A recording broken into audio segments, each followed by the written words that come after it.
Producer Michael is joining us with some aviation news, which is great.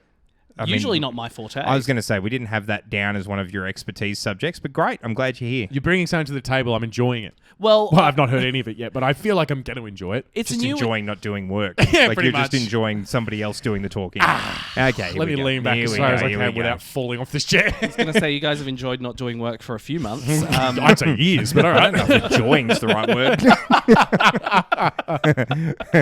All right. Well, there's a new product that's being offered from a European airline that I would definitely take up if offered to me. Okay. If a local airline wants to take this up, Bonza maybe, Yep. all about this.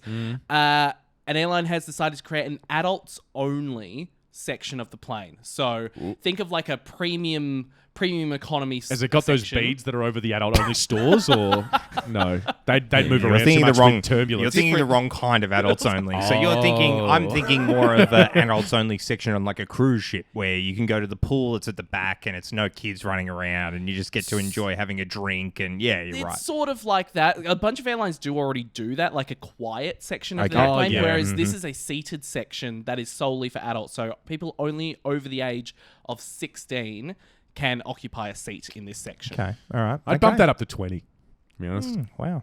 Okay. What's happened to a 19-year-old that suddenly don't want? Did you say 18 Just or a 16? little too excited. 16. No, 16s are too snarky. I kind of get where Ned's at. Yeah. They're just too excited to be there. Exactly. We just need somebody who's a bit cynical, a bit dead inside. So And- I think you get to that point once you're about 20. So just like, we'll work that out. Once you've had a few years of electricity bills in a row, that's when you kind of, your exuberance for life dies. If I get like I'm paying extra for this flight where I don't have to deal with kids and I walk past a row and then I just hear...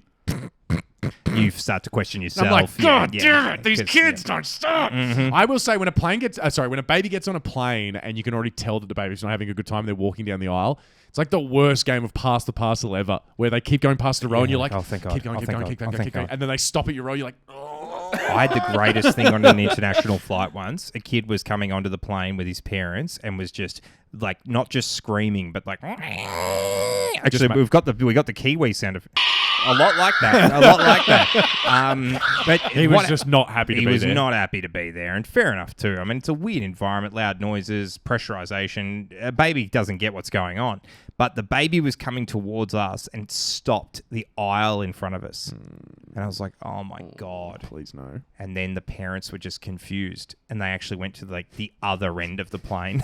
And I was like, that was like the universe went, don't complain about anything else on this flight. Like you nearly got the worst thing you could have had happen. It was a threat. So from now on, even if the food's not that great or the movie isn't what you want it to be, do not complain about this flight. I like them showing the flight attendant the ticket. And it's like, so this is row 3. You're actually in row 78.